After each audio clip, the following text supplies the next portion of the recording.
Hello students, कैसे हैं आप सभी। तो उम्मीद करता हूं आप लोग अच्छे होंगे और मौज कर रहे होंगे। तो स्टूडेंट्स, आज हम बात करने वाले हैं class 10th science chapter light reflection and refraction start करेंगे। ठीक है, तो जिसमें आज ये हमारा फर्स्ट वीडियो है इस चैप्टर का। ठीक है, तो चलिए स्टार्ट करते हैं इस चैप्टर को। तो देखिए रिफ्लेक्शन एंड रिफ्लेक्शन में, और सबसे पहले इसका स्टार्टिंग में देखेंगे इंट्रोडक्शन में। ठीक है, देखो यहाँ पर आपको लाइट के बारे में दिया गया है, लाइट क्या है। ठीक है, और लाइट के फेनोमेना क्या है, सारी चीजें यहाँ पर डिस्कस करेंगे। देखो, light is the form of energy that provides sensation of vision. ठीक है, तो स्टूडेंट्स आप जानते हो कि विदाउट लाइट के हम कुछ भी देख नहीं सकते। ठीक है, अगर आप एक अंधेरे कमरे में जाइए तो आपको वहां पर रखे कोई भी ऑब्जेक्ट नहीं दिखाई देते हैं जब तक कि आप लाइट को स्विच को ऑन ऑफ नहीं करते हैं। ठीक है, अगर देखो जैसे यहाँ पे हम इस कमरे में सारी चारों तरफ लाइट लगी हुई है। ठीक, तो आपको हम दिखाई दे रहे हैं। ठीक, अगर मैं इस लाइट को बंद कर दूं तो आप मुझे नहीं देख पाओगे क्योंकि यहाँ पर लाइट नहीं रहेगी।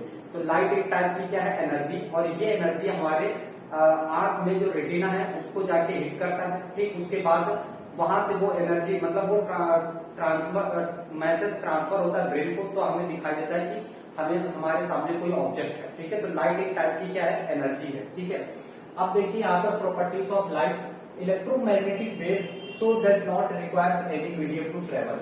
अब देखो इसके पीछे थोड़ी हिस्ट्री है। ठीक है, और ये हिस्ट्री क्या है कि जब आप 12th क्लास में आओगे तो इसके बारे में बहुत ज्यादा डिटेल में पढ़ोगे। ठीक है, देखो सबसे पहले क्या हुआ था कि जैसे न्यूटन ने हमें बताया कि लाइट जो है पार्टिकल के फॉर्म में ट्रेवल करती है, जिसको क्रक्सल्स थ्योरी बोलते हैं। ठीक है, तो उन्होंने कहा कि जो लाइट है एक स्ट्रेट पार्टिकल स्ट्रेट जो है ट्रेवल करती है। ठीक है, स्ट्रेट लाइन में ट्रेवल करती है।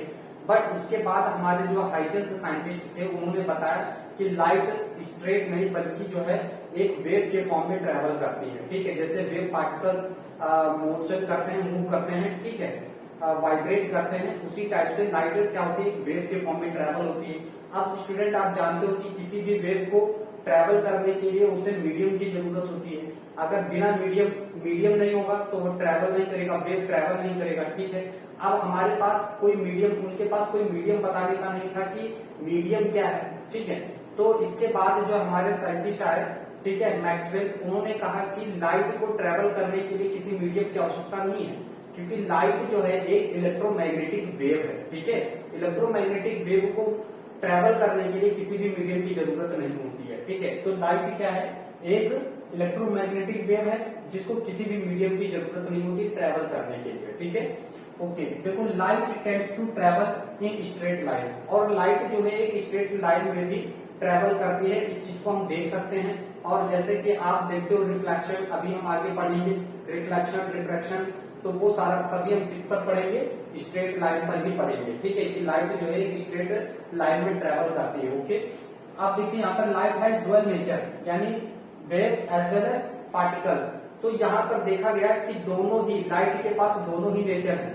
ठीक है, एक तो स्ट्रेट लाइन वाला और दूसरा वेव नेचर, दोनों लाइट के पास दोनों नेचर है। इसलिए लाइट को बोला गया है कि light has a dual nature of light. ठीक है, लाइट के पास दोनों नेचर है। लाइट कास्ट शैडो, आप देखते हो अगर मैं लाइट के सामने इसको ऐसे हाथ को कर दूं तो इसकी शैडो पीछे बन जाती है। ठीक, आप लाइट के सामने खड़े होते हो तो आपके पीछे क्या बन जाती है, शैडो बन जाती है।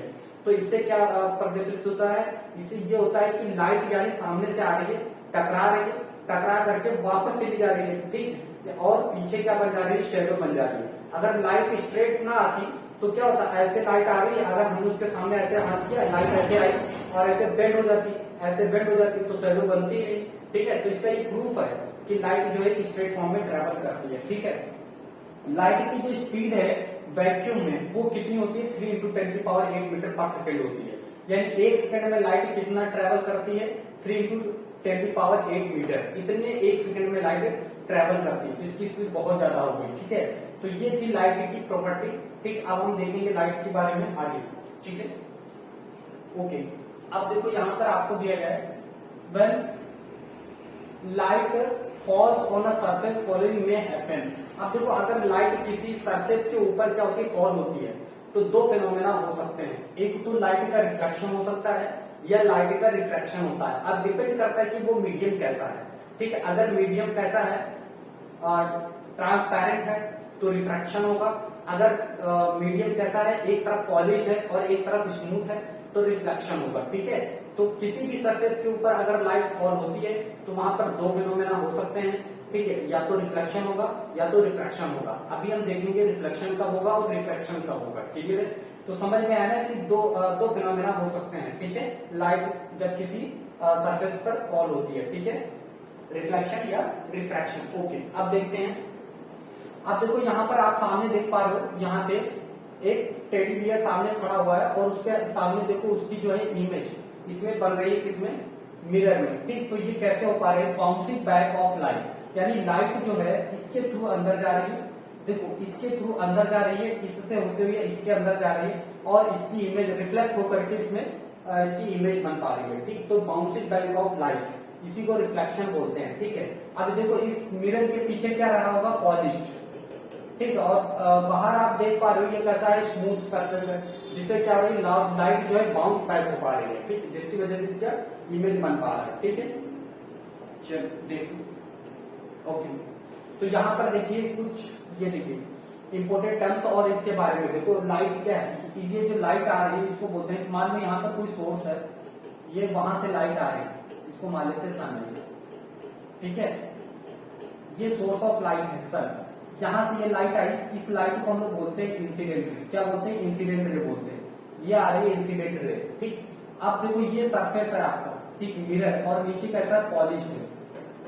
ये वाला सरफेस जो है पॉलिश है और ये वाला सरफेस कैसा है, स्मूथ है, जहां से क्या हो सकता है, रिफ्लेक्शन।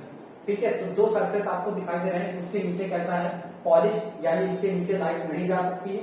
ऊपर कैसा है, स्मूथ, तो लाइट यहाँ से देखो ट्रेवल करते हुए आ रही है इस सरफेस, स्मूथ सरफेस के ऊपर। देखो ये इंसिडेंट रे आई, स्मूथ सरफेस पर क्या हुई, स्ट्राइक हुई यहाँ पे। ठीक, यहाँ से देखो इसको बोलते हैं नॉर्मल। ये हमेशा सरफेस से परपेंडिकुलर होता है, कोई भी सरफेस है। जैसे मान लो कि ये कोई सरफेस है और ये उसका परपेंडिकुलर है, समझ में आया कि नहीं, तो ये परपेंडिकुलर को हम लोग क्या बोलते हैं, नॉर्मल बोलते हैं, इसको बोलते हैं नॉर्मल। ठीक है, समझ में आया, ये हमेशा 90 डिग्री पे होता है सरफेस से।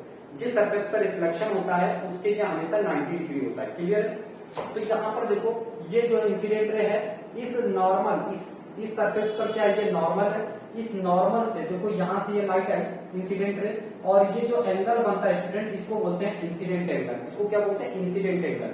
अब देखो इस नॉर्मल से, जिस एंगल से, जितने एंगल से, मान लो ये 30 डिग्री पे आई हुई है लाइट है, ठीक है, नॉर्मल से, उतने ही एंगल से ये रिफ्लेक्ट हो जाती है, इसको बोलते हैं रिफ्लेक्टेड रे। 30 डिग्री से ही मान के चलो, अगर 30 डिग्री से आई है, यानी इंसिडेंट एंगल कितना, 30 डिग्री, तो रिफ्लेक्टेड एंगल भी कितना होगा, 30 डिग्री होगा, और इस तरह से बाउंस बैक होकर चली जाएगी। इस रे को हम लोग बोलते हैं रिफ्लेक्टेड रे, और इसको बोलते हैं पॉइंट ऑफ इंसिडेंस। ठीक है, इस पॉइंट को क्या बोलते हैं, point of incidence, point of incidence, incidence. ठीक है, क्लियर। तो इस तरह से क्या होता है, लाइट का रिफ्लेक्शन होता है जब किसी स्मूथ सरफेस के ऊपर इंसिडेंट रे आती है। ठीक है, और स्ट्राइक होने के बाद बाउंस बैक हो जाती है अनदर डायरेक्शन में, तो उस रे को हम लोग बोलते हैं रिफ्लेक्टेड रे, और इस पूरे फिनोमेना को क्या बोलते हैं, रिफ्लेक्शन ऑफ लाइट। समझ में आएगी। तो यहाँ पर देखो कौन कौन से टर्म्स यूज किए गए, इनको जरूर याद रखिएगा। ये लाइन, ये जो रे है इसको बोलते हैं इंसिडेंट रे। अब यहाँ पर देख रहे हो आप, जो 90 डिग्री है सरफेस से, इसको बोलते हैं नॉर्मल, और जो रिफ्लेक्ट होकर के लाइट जा रही है इसको बोलते हैं रिफ्लेक्टेड लाइट, रिफ्लेक्टेड रे। ठीक है, ओके। अब देखते हैं नेक्स्ट। देखो यहाँ पे हमने अभी आपको बताया था इंसिडेंट रे क्या होती है, the ray of light falling on a mirror is called incidence रे। ठीक है, जो क्या होती है, मिरर के ऊपर फॉल होती है, उस रे को हम लोग क्या बोलते हैं, इंसिडेंस रे बोलते हैं। ठीक है, पॉइंट ऑफ इंसिडेंस क्या होता है, पॉइंट ऑफ इंसिडेंस को हमने ओ से अभी रिप्रेजेंट किया था, एट विच द इंसिडेंट रे strikes the mirror is called the point of incidence. जिस पॉइंट पर क्या होती है, इंसिडेंट रे स्ट्राइक होती है, उस पॉइंट को हम लोग क्या बोलते हैं, पॉइंट ऑफ। ठीक है, चलो देखो यहाँ पे, तो पॉइंट ऑफ इंसिडेंस हो गया। ठीक है, इसके बाद देखिए normal, perpendicular drawn at the point of incidence is called normal. ठीक है, तो ये क्या होता है, हमेशा सर्फेस से परपेंडिकुलर होता है। ठीक है, जिस पॉइंट से क्या होता है, इंसिडेंस पॉइंट से क्या होता है, हमेशा परपेंडिकुलर होता है। ठीक है, तो इसको हम लोग क्या बोलते हैं, नॉर्मल। ये कुछ टर्मिनोलॉजी है, इसको आप लोग जरूर याद रखिएगा, इसको नोट कर लीजिएगा। ठीक है, अब आगे बढ़ते हैं। ठीक, देखो अब देखिए यहाँ पे कुछ टर्मिनोलॉजीज हैं। देखो यहाँ पे एंगल ऑफ इंसिडेंस, तो देखो जब नॉर्मल से, हमने बताया था अभी आपको कि अगर आप क्या करते हैं, ये सरफेस हो गया, ठीक, इसके नीचे ये पॉलिश्ड सरफेस है, ठीक, और ये क्या हो जाता है, नॉर्मल, ये नॉर्मल, ठीक है, नॉर्मल, और ये है इंसिडेंट रे, ठीक है, इसको क्या बोलते हैं, इंसिडेंस रे, इंसिडेंस रे, ठीक है, ये हो गया इंसिडेंस रे। अब देखो यहां से ये जो रिफ्लेक्टेड रे है, इसको क्या बोलेंगे, रिफ्लेक्टेड रे। ये जो बाउंस बैक होकर इधर से गई है, ठीक है, इसको बोलेंगे रिफ्लेक्टेड रे, ये हो गई रिफ्लेक्टेड रे। अब देखो ये जो एंगल है इसको बोलते हैं एंगल ऑफ इंसिडेंस, इसको बोलते हैं रिफ्लेक्टेड एंगल, इसको बोलते हैं रिफ्लेक्टेड एंगल, ठीक। अब देखो यहाँ पर क्या दिया गया है, the ray of light returned by the mirror in the same medium is called reflected ray, इसको बोलते हैं रिफ्लेक्टेड रे। सेम मीडियम में ये क्या होती है, रिफ्लेक्ट होकर के निकल जाती है। Angle made by the incident रे with the normal at the point of incidence is called the angle of incidence. देखो ये जो इंसिडेंस रे है, नॉर्मल के बीच का जो एंगल होता है उसको बोलते हैं एंगल ऑफ इंसिडेंस, ठीक है ना। Angle of reflection, angle made by the reflected ray, देखो reflected ray with the normal, ये देखो normal at the point of incidence, देखो ये पॉइंट ऑफ इंसिडेंस है जिसको हम लोग O से रिप्रेजेंट करते हैं, ठीक है, is called angle of reflection, इसको हम लोग क्या बोलते हैं, एंगल ऑफ रिफ्लेक्शन बोलते हैं, इसको एंगल ऑफ रिफ्लेक्शन बोलते हैं, ठीक है, समझ में आया एंगल ऑफ रिफ्लेक्शन, ओके। अब आगे बढ़ते हैं, ठीक है। अब देखो यहाँ पर आपको रिफ्लेक्शन, लॉ ऑफ रिफ्लेक्शन दिखाया गया है, ठीक है, दो रिफ्लेक्शन के लॉस हैं, इनको जरूर याद रखना है।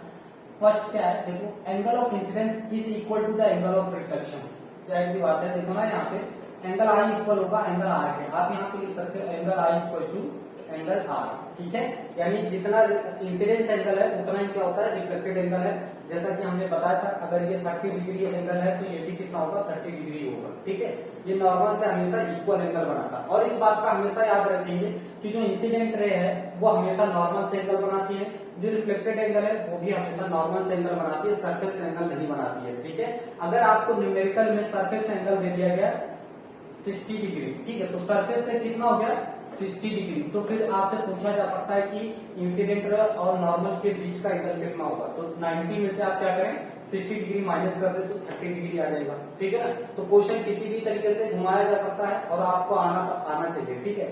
तो सरफेस से अगर एंगल दिया गया है तो आपको क्या कर देना, 90 में से उतना माइनस कर देना है, तो आपका क्या आ जाएगा, इंसिडेंस एंगल आ जाएगा, क्लियर है, ओके। तो देखो फर्स्ट सेकंड लॉ क्या है, सेकंड लॉ द इंसिडेंट रे, the reflected ray and the normal at the point of incidence all lie in the same plane, ठीक है। तो यानी यहाँ पर देखो इंसिडेंट रे ये और नॉर्मल और रिफ्लेक्टेड रे तीनों कहाँ है, एक ही प्लेन के ऊपर है, इसलिए इसको बोलते हैं lie on the same plane, यही आपका सेकंड लॉ है, ठीक है। याद रहेगा आप लोगों को, द एंगल ऑफ इंसिडेंस, ठीक है, और equal to the angle of reflection, यानी इंसिडेंस एंगल और रिफ्लेक्शन एंगल दोनों क्या होते हैं, इक्वल होते हैं, ठीक है। ये फर्स्ट लॉ होता है लॉ ऑफ रिफ्लेक्शन का।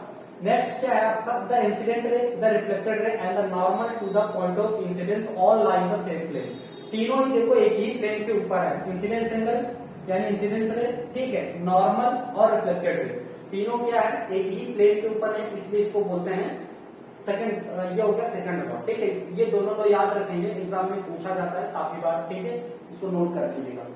चलो देखते हैं नेक्स्ट, ठीक है। अब देखिए यहाँ पर हम मिरर के बारे में जानेंगे, टाइप्स ऑफ मिरर, ठीक है। तो टाइप्स ऑफ मिरर क्या होते हैं, दो टाइप्स के मिरर होते हैं, एक होता है प्लेन मिरर और एक होता है स्फेरिकल मिरर। स्फेरिकल मिरर दो टाइप का होता है, ठीक है, कॉनकेव मिरर और कॉन्वेक्स मिरर, ठीक है, कॉनकेव मिरर और कॉन्वेक्स मिरर, ये दो टाइप के मिरर होते हैं, ठीक है, और प्लेन मिरर, ठीक है। तो दो टाइप के मिरर हो गए आपके, spherical mirror, plane mirror. Spherical mirror दो टाइप के होते हैं, कॉनकेव और कॉन्वेक्स, ठीक है। अब हम पहले सबसे पहले प्लेन मिरर के बारे में देखते हैं, ठीक है। तो प्लेन मिरर क्या होता है, तो देखो स्टूडेंट, जो प्लेन मिरर आपके घर पे लगा होता है, जिसमें आप अपना फेस वगैरह देखते हो मॉर्निंग में, ठीक, या कभी भी, कुछ लोग तो हमेशा देखते रहते हैं, ठीक है। तो देखो यहाँ पे उसको बोलते हैं प्लेन मिरर, ठीक है, जो घर में लगा होता है जिसमें आप अपना फेस देखते हो उसको बोलते हैं प्लेन मिरर। अब देखो जैसे ये व्यक्ति सामने खड़ा, तो if the reflecting surface is plane then the mirror is plane, ठीक है। देखो जब भी क्या होता है, प्लेन मिरर को आप कैसे पहचान पाओगे कि कौन प्लेन मिरर है कौन स्फेरिकल मिरर है, तो अगर आप प्लेन मिरर के सामने खड़े होते हो और आपकी इमेज डिट्टो वैसे ही बनती जैसे आप होते हो, ठीक, मतलब ना तो छोटी ना तो बड़ी, जितनी साइज आपकी है यानी ऑब्जेक्ट की होती है उतनी ही बड़ी अगर इमेज बनती है, ठीक, तो वो प्लेन मिरर कहलाता है। ठीक है, समझ में आया कि नहीं? अगर आपको जानना है कि ये प्लेन मिरर है या स्फेरिकल मिरर है, तो आप प्लेन के मिरर के सामने जब खड़े होंगे तो आप मतलब जितना साइज ऑब्जेक्ट का होगा उतनी ही साइज क्या होगी, इमेज की बनेगी, उसको हम लोग पहचान जाएंगे कि ये प्लेन मिरर है। ठीक है, और कैसी होगी, इन्वर्टेड होगी, वो सॉरी कैसी होगी, इरेक्ट होगी। ठीक है, और वर्चुअल इमेज बनती है हमेशा। समझ में, याद रखिएगा, समझ में हटा दें। अब देखो इसका लेफ्ट हैंड, इसमें अगर आप और ये भी पहचान सकते हो कि अगर मैं इसको लेफ्ट हैंड में पकड़ा हूं राइट हैंड में, तो ये उसमें जो है लेफ्ट हैंड में दिखाई देता है। ठीक है, मतलब लेटरली इन्वर्स बोलते हैं। देखो ये व्यक्ति इस हाथ को दिखा रहा है, तो ये वाला हाथ मिरर में पलट जाता है, दूसरी टाइप हो जाता है, तो लेफ्ट हैंड बन जाता है। समझ में आई? चलो देखो, अब देखो यहाँ पर टाइप्स ऑफ मिरर और उसके फिर कैरेक्टरिस्टिक्स देखेंगे। प्लेन मिरर की कैरेक्टरिस्टिक्स क्या है प्लेन मिरर की? ठीक है, तो प्लेन मिरर की कैरेक्टरिस्टिक्स देखेंगे यहाँ पे। देखो plane mirrors form upright image of the object. मतलब अपराइट क्या है कि जिस हाथ में आप पकड़े हो उसका उल्टे हाथ में दूसरे हाथ में आपको दिखाई देगा, मतलब उसकी इमेज जो है अपराइट हो जाती है। ठीक है, size of the image in plane mirror is the same as that of the object. तो जितना बड़ा ऑब्जेक्ट होता है, मान लो ये इतना बड़ा ऑब्जेक्ट हमने हाथ में पकड़ रखा है, ठीक है, तो प्लेन मिरर में जब देखेंगे तो इसकी इमेज भी इतनी ही साइज होगी, ना तो छोटा ना तो बड़ा। ठीक है, इतनी एक्चुअल इमेज ऐसे ही दिखाई देगी। ठीक है, the distance of the image of from the plane mirror is the same as that the object distance. कहने मतलब जितनी डिस्टेंस पे हम जैसे प्लेन मिरर से इतनी दूरी पर हम हैं, ठीक है, तो हमारी जो इमेज बनेगी प्लेन मिरर के अंदर वो इतनी ही डिस्टेंस पर पीछे जाकर के बनती है। ठीक है, सेम डिस्टेंस पे बनेगी। उसके बाद देखिए plane mirrors form images with the left right side reversible of the object. This property of a plane mirror is known as lateral inversion. ठीक है, तो अगर आप इस हाथ में कोई भी ऑब्जेक्ट पकड़े हो तो मिरर के अंदर जो इमेज बनेगी वो इस हाथ में दिखाई देगी, मतलब उल्टा हो जाएगा, दूसरी साइड में दिखाई देगा। Plane mirrors form virtual image, तो ये हमेशा क्या करता है, वर्चुअल इमेज फॉर्म करता है।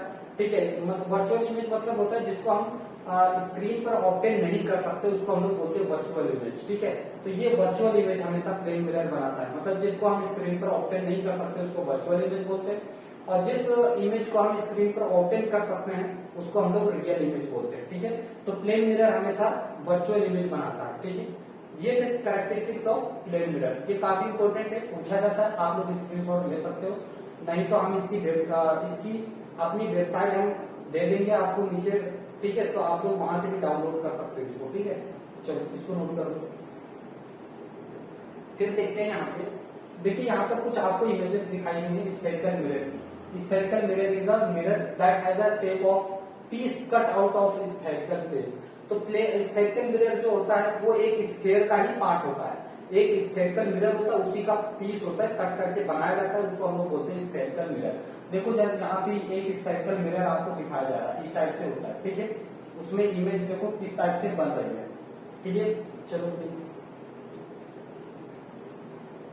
ये देखो कॉन्वेक्स कॉनकेव मिरर की अगर बात करें तो कॉनकेव मिरर कुछ ऐसा दिखता है आपको। ठीक है, अब देखो it is that spherical mirror in which reflection of light takes place at the surface curved inward. देखो जो रिफ्लेक्शन होता है कॉनकेव मिरर में वो अंदर वाले सरफेस से होता है। ठीक है, ये लाइट जा रही है, ठीक, रिफ्लेक्ट होगी ऐसे जाएगी, ये लाइट ऐसे गई तो रिफ्लेक्ट होगी ऐसे आएगी, ये लाइट ऐसे गई रिफ्लेक्ट होकर के ऐसे आएगी। ठीक है, तो इसके इनवर्ड यानी अंदर वाले पार्ट से क्या हो रहा है, रिफ्लेक्शन हो रहा है, इसको हम लोग बोलते हैं कॉनकेव मिरर। ठीक है, इसको देखो, इसके अंदर वाली यानी बाहर वाला सरफेस कैसा है, पॉलिश्ड है, बाहर वाला इसका सरफेस कैसा है, पॉलिश्ड है। देखो इसका ये वाला सरफेस कैसा है, पॉलिश्ड, अंदर वाला सरफेस कैसा है, स्मूथ। ठीक है, अंदर वाला सरफेस स्मूथ है, तो अंदर वाले सरफेस यानी इनवर्ड जब भी क्या होता है, रिफ्लेक्शन होता है, उसको हम लोग बोलते हैं कॉनकेव मिरर। ठीक, और आउटर वाला कैसा है, पॉलिश्ड है। ठीक, तो कॉनकेव से ऐसे भी समझ सकते हो, जैसे कॉनकेव, केव मतलब होता है गुफा। तो देखो ऐसा कंफ्यूजन नहीं होनी चाहिए, तो ठीक एक गुफा जैसा बन रहा है, ठीक, इसको हम लोग बोलते हैं कॉनकेव मिरर। कंफ्यूज तो नहीं होंगे ना, ऐसा अंदर वाले सरफेस से ऐसा केव जैसा है ना, केव, तो इसको बोलेंगे कॉनकेव। समझ में आई? तो ये कॉनकेव मिरर होता है जिसके इनवर्ट से रिफ्लेक्शन होता है। ठीक, ओके, यहाँ पर देखिए कॉन्वेक्स मिरर, ठीक है, क्या देखेंगे, कॉन्वेक्स मिरर। यहां पर देखो convex mirror, it is that mirror in which reflection of light express at that surface curve outward. तो देखो यहाँ पर क्या होता है, आउटवर्ड्स होता है, मतलब बाहर की तरफ। यहाँ पर आप देख पा रहे हो ये पॉलिश्ड है, ठीक, पॉलिश्ड सरफेस है ये, पॉलिश सरफेस, और बाहर कैसा ये स्मूथ सरफेस है।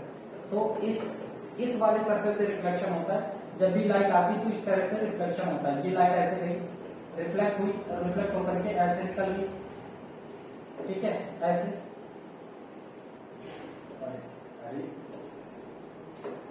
ये लाइट ऐसे आई, ठीक है, और इस सरफेस से रिफ्लेक्ट हुई, रिफ्लेक्ट होकर के ऐसे निकल जाएगी, ऐसे पास हो जाएगी, ठीक है, ऐसे। फिर ये लाइट ऐसे रिफ्लेक्ट हुई और ऐसे निकल गई। तो इस टाइप से क्या होता है, लाइट का रिफ्लेक्शन बाहर वाले सरफेस से होता है आउटवर्ड। तो इसको हम लोग बोलते हैं कॉन्वेक्स मिरर, ठीक है, समझ में आया। तो ये दो टाइप के मिरर आपने देख लिया, किस टाइप से रिफ्लेक्शन होता है, कॉन्केव, कॉन्वेक्स, ठीक। अब हम आगे बढ़ो सर।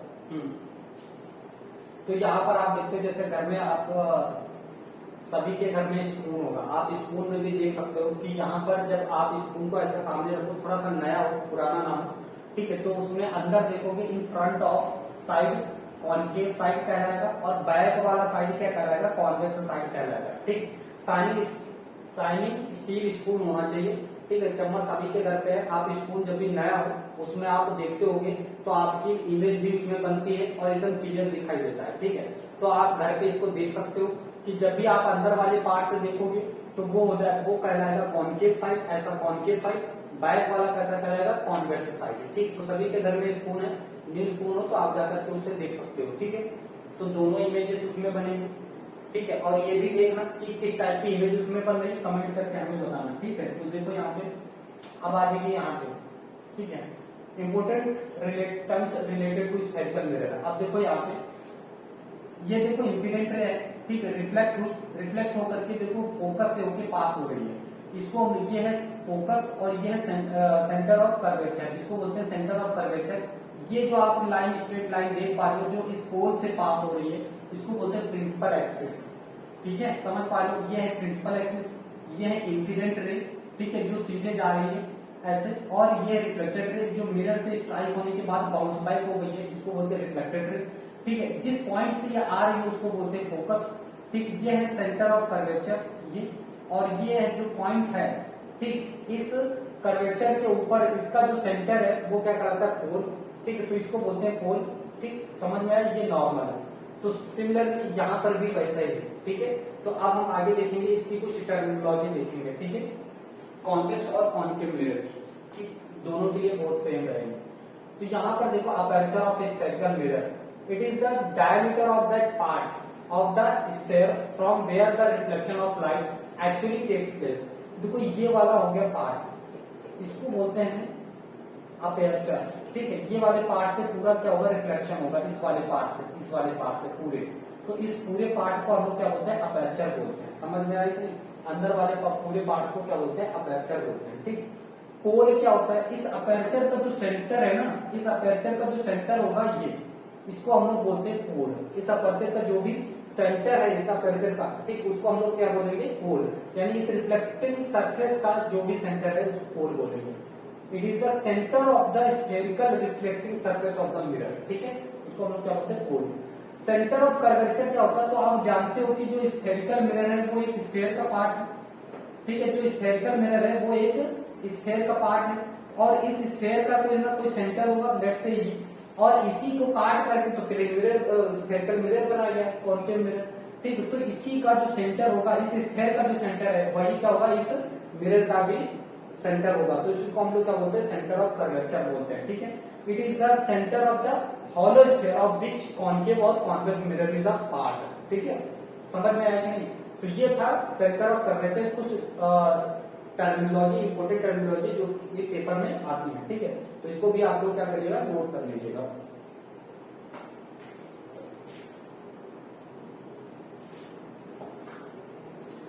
चलिए, इससे आप लोगों ने स्क्रीनशॉट ले लिया होगा। चलिए देखिए यहाँ पे प्रिंसिपल एक्सिस, ठीक है। तो प्रिंसिपल एक्सिस देखो यहाँ पर क्या बोलते हैं, इसको बोलते हैं प्रिंसिपल एक्सिस। ये सेंटर ऑफ कर्वेचर, जो पोल और ये हो गया पोल, ठीक है ना, ये हो गया पोल और ये होता है फोकस, ये है सेंटर ऑफ कर्वेचर। तो देखो जो प्रिंसिपल एक्सिस किसको बोलते हैं, जो पोल और सेंटर ऑफ कर्वेचर दोनों को ज्वाइन करती है, उस इमेजिनरी लाइन को हम लोग क्या बोलते हैं, प्रिंसिपल एक्सिस बोलते हैं। ठीक, it is the line obtain by joining pole and centre of curvature. This line is extended और produced on both ends, that is P and C। देखो P एंड C, यहाँ पर क्या है, P एंड C, इसी को हम लोग क्या बोलते हैं, प्रिंसिपल एक्सिस बोलते हैं। क्लियर है। इसके बाद radius of curvature, it is the radius of the hollow sphere of which the convex and और concave mirror is a part. ठीक है, normal, it is the line joining any point of the spherical mirror to the centre of curvature. ठीक, C, यानी यहां से इस line को, इसको हमेशा क्या होती है, नॉर्मल होती है। यानी यहां से देखो, अगर कोई स्फेयर है और ये सेंटर है, तो ये हमेशा लाइन इसके ऊपर क्या होती है, हमेशा इसके ऊपर क्या होगी, नॉर्मल होगी। ठीक है, इस सरफेस के ऊपर हमेशा ये नॉर्मल होती है, मिरर के ऊपर। ठीक है, तो इसको हम लोग क्या बोलते हैं, नॉर्मल बोलते हैं। क्लियर है। ओके, उसके बाद देखिए यहाँ पर फोकल लेंथ। देखो प्रिंसिपल फोकस किसको बोलते हैं, अगर कोई मिरर है ये, ठीक है, ये मिरर है, अब ये क्या है, प्रिंसिपल एक्सिस है, ये पोल हो गया, ये फोकस हो गया, ये हो गया सेंटर ऑफ कर्वेचर। अगर कोई लाइन प्रिंसिपल एक्सिस के पैरेलल इंसिडेंट रे कोई है, ठीक है, जो प्रिंसिपल एक्सिस के पैरेलल जा रही है, ऐसे ऐसे, ये प्रिंसिपल एक्सिस के पैरेलल, इसके बाद ये रिफ्लेक्ट होकर के, ठीक है, इसके बाद ये रिफ्लेक्ट होकर के, देखो ये रिफ्लेक्ट होकर के यहां से रिफ्लेक्ट हुई, ऐसे निकल गई, ये इधर से रिफ्लेक्ट होकर के ऐसे निकल गई। तो इसी को हम लोग क्या, जिस पॉइंट पे ये सभी मीट होती हैं, उस पॉइंट को हम लोग बोलते हैं फोकस। ठीक, जितनी भी रिफ्लेक्टेड रेज हैं, जिस पॉइंट पर मीट होती है, उस पॉइंट को हम लोग फोकस बोलते हैं। ठीक है, तो it is a point on the principal axis, कहां पे, प्रिंसिपल एक्सिस पे, of a mirror where reflected rays from the mirror actually meet or appear to diverge. ठीक है, तो इसमें तो मीट हो रही है, पर आप जब कॉन्वेक्स मिरर देखोगे, ठीक है, जब कॉन्वेक्स मिरर देखोगे तो उसमें क्या होती है, एक्चुअली अपीयर नहीं होती है, उसको अपीयर बोलते हैं। देखो यहाँ पर जैसे ये है, ये लाइट ऐसे गई तो ये इस तरह से डाइवर्ज हो जाएगी, ऐसे, ये लाइट ऐसे गई, ठीक, ऐसे डाइवर्ज हो जाएगी, ऐसे डाइवर्ज होगी। ठीक, इसको हम लोग क्या करते हैं, इसको जबरदस्ती मिला देते हैं, पीछे ऐसे मिला देते हैं, तो ऐसा लग रहा होता है कि पीछे से आ रही होती है, ये सॉरी इधर मिला देते हैं ऐसे, तो ये यहाँ पर अपीयर होती है, ऐसा लगेगा पीछे से आ रही है। ठीक है, तो इसमें अपीयर होता है। फोकल लेंथ क्या होता है, it is the distance between the principal focus and the pole of the mirror. ठीक, यहां से यहां तक की जो डिस्टेंस होगा उसको हम लोग बोलते हैं पोल। ये फोकस और सॉरी फोकल लेंथ, यहां से यहां तक ये फोकल लेंथ कहलाएगी। ठीक है, ओके स्टूडेंट्स, कैसा लगा हमारा ये वीडियो? आज के लिए बस इतना ही। इसके बाद हम नेक्स्ट वीडियो में डिस्कस करेंगे। ठीक है, बाकी के बहुत ही इंपॉर्टेंट थ्योरी रहेगी, बहुत ही इंपॉर्टेंट क्वेश्चंस भी आपको करवाए जाएंगे। तो इस चैनल को आप लोग लाइक और सब्सक्राइब जरूर कर लीजिएगा और अपने दोस्तों को भी शेयर कर दीजिएगा, ताकि मैं इसी तरह से आप लोगों के लिए वीडियो लाता हूँ। Thank you for watching my video. Thank you students.